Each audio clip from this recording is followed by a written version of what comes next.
ओम नमो भगवते वासुदेवाय नमः। आपका स्वागत है आपके अपने चैनल वास्तुगुरु में। आज के एपिसोड में मैं देवशयनी एकादशी की कथा एवं व्रत की विधि को बताने जा रहा हूँ। इसे ध्यान से सुने और पुण्य का भागी बने। प्रत्येक वर्ष में 24 एकादशियां होती हैं। जब मलमास या अधिक मास अथवा पुरुषोत्तम मास लग जाता है तब इनकी संख्या बढ़कर के 26 हो जाती है। आषाढ़ मास के शुक्ल पक्ष की एकादशी को ही देवशयनी एकादशी कहा जाता है। कहीं कहीं इस तिथि को पद्मनाभा भी कहा जाता है। सूर्य के मिथुन राशि में आने पर यह एकादशी आती है। इसी दिन संत लोग चातुर्मास का व्रत आरंभ करते हैं।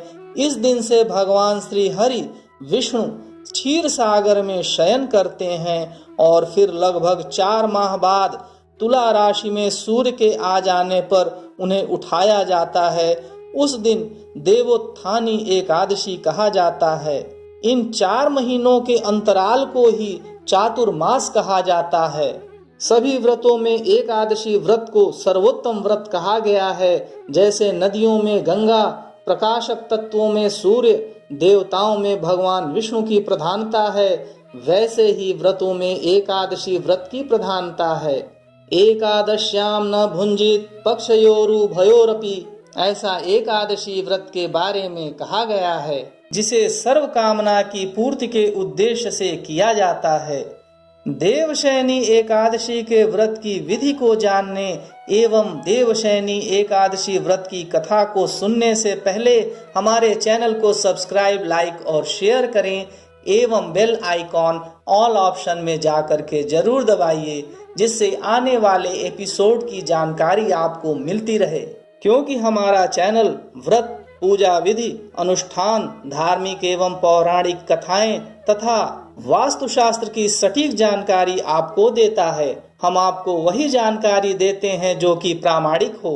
इस दिन प्रातः काल शरीर की शुद्धि करके भगवान विष्णु की सोने, चांदी, तांबे अथवा पीतल की मूर्ति की स्थापना करें। तत्पश्चात उसका षोडशोपचार पूजन करें अथवा पूरे भक्ति भाव से भगवान विष्णु का पूजन करें। इसके बाद भगवान विष्णु को पीतांबर यानी कि पीले वस्त्र आदि से विभूषित करें। इसके बाद व्रत की कथा को सुनना चाहिए। ब्रह्मवैवर्त पुराण में देवशयनी एकादशी के विशेष महात्म्य का वर्णन किया गया है। इस व्रत से प्राणी की समस्त मनोकामनाएं पूर्ण होती हैं। व्रती के सारे पाप नष्ट हो जाते हैं। यदि व्रत करने वाला मनुष्य चातुर्मास का विधि पूर्वक पालन करे तो उसे महाफल की प्राप्ति होती है।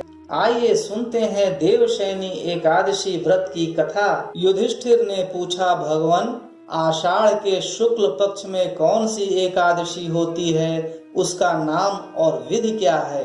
यह बतलाने की कृपा करें। भगवान श्री कृष्ण बोले, राजन, आषाढ़ मास के शुक्ल पक्ष की एकादशी का ही नाम शयनी एकादशी है। मैं उसका वर्णन करता हूँ। वह महान पुण्यमयी, स्वर्ग एवं मोक्ष प्रदान करने वाली है।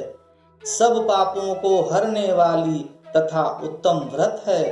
आषाढ़ मास के शुक्ल पक्ष की शयनी एकादशी के दिन जिन्होंने कमल पुष्प से कमल लोचन भगवान विष्णु का पूजन तथा एकादशी का उत्तम व्रत किया है, उन्होंने तीनों लोकों और तीनों सनातन देवताओं का पूजन कर लिया। हरिशयनी एकादशी के दिन मेरा एक स्वरूप राजा बलि के यहाँ रहता है और दूसरा क्षीर सागर में शेषनाग की शैया पर तब तक शयन करता है जब तक आगामी कार्तिक की एकादशी नहीं आ जाती। अतः आषाढ़ मास के शुक्ल पक्ष की एकादशी से लेकर कार्तिक मास के शुक्ल पक्ष की एकादशी तक मनुष्य को भली भांति धर्म का आचरण करना चाहिए। जो मनुष्य इस व्रत का अनुष्ठान करता है वह परम गति को प्राप्त होता है। इस कारण यत्न पूर्वक इस एकादशी का व्रत करना चाहिए।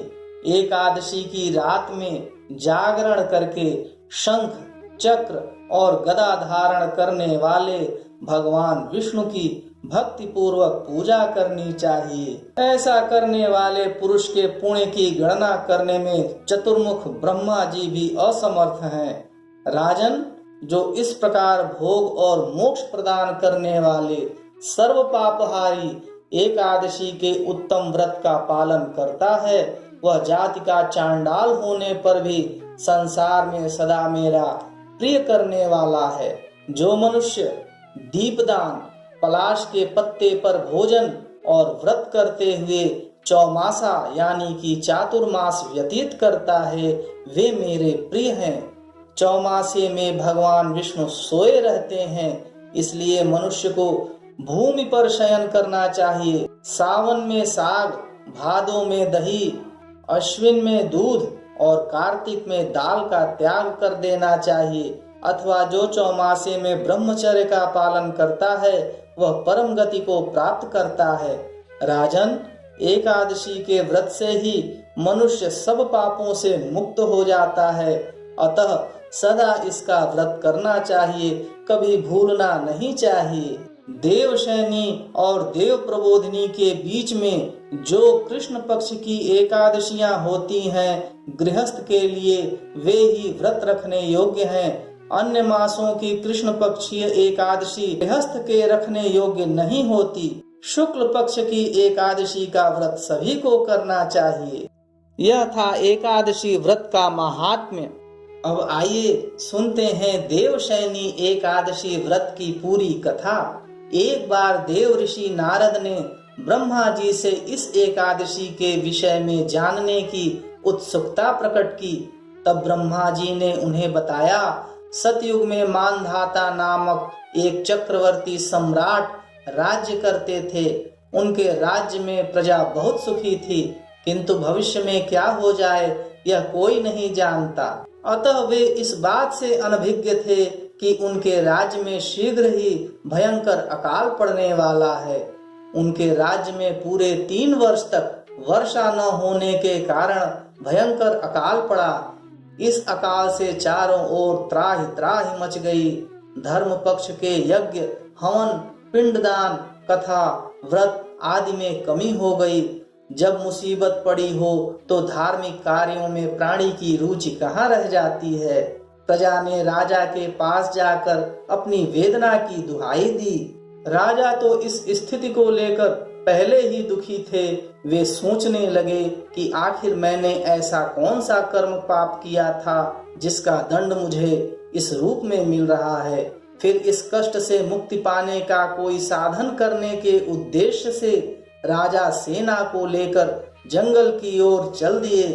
वहां विचरण करते करते एक दिन वे ब्रह्मा जी के पुत्र अंगिरा ऋषि के आश्रम में पहुंचे और उन्हें साष्टांग प्रणाम किया। ऋषिवर ने आशीर्वाद देने के बाद उनका कुशल पूछा। फिर जंगल में विचरने व अपने आश्रम में आने का प्रयोजन जानना चाहा। तब राजा ने हाथ जोड़कर कहा, महात्मन, सभी प्रकार से धर्म का पालन करता हुआ भी मैं अपने राज्य में अकाल का दृश्य देख रहा हूँ। आखिर किस कारण से ऐसा हो रहा है, कृपया इसका समाधान कीजिए। यह सुनकर महर्षि अंगिरा ने कहा, हे राजन, सब युगों से उत्तम यह सतयुग है। इसमें छोटे से पाप का भी बड़ा भयंकर दंड मिलता है। इसमें धर्म अपने चारों चरणों में व्याप्त रहता है। ब्राह्मण के अतिरिक्त किसी अन्य जाति को तप करने का अधिकार नहीं है, जबकि आपके राज्य में एक शूद्र तपस्या कर रहा है। यही कारण है कि आपके राज्य में वर्षा नहीं हो रही है। जब तक वह काल को प्राप्त नहीं होगा तब तक यह अकाल शांत नहीं होगा। अकाल की शांति उसे मारने से ही संभव है। किंतु राजा का हृदय एक निरपराध शूद्र तपस्वी का शमन करने को तैयार नहीं हुआ। उन्होंने कहा, हे देव, मैं उस निरपराध को कैसे मार दूं? यह बात मेरा मन स्वीकार नहीं कर रहा है। कृपा करके आप कोई और उपाय बताइए। महर्षि अंगिरा ने बताया, आषाढ़ मास के शुक्ल पक्ष की एकादशी का व्रत कीजिए। इस व्रत के प्रभाव से अवश्य ही वर्षा होगी। राजा अपने राज्य की राजधानी को लौट आए और चारों वर्णों सहित पद्मा एकादशी का विधि पूर्वक पूजन किया। व्रत के प्रभाव से उनके राज्य में मूसलाधार वर्षा हुई और पूरा राज्य धन धान्य से परिपूर्ण हो गया। आप परम सौभाग्यशाली हैं कि आपने यह कथा सुनी। आप अपने विचार कमेंट बॉक्स में अवश्य लिखिए और हमारे चैनल को सब्सक्राइब, लाइक और शेयर कीजिए, क्योंकि हमारा चैनल धार्मिक एवं पौराणिक कथाएं, व्रत, पूजा विधि, अनुष्ठान एवं वास्तुशास्त्र की सही जानकारी आपको देता है। मिलते हैं अगले एपिसोड में नई व्रत कथा के साथ। ओम नमो भगवते वासुदेवाय नमः।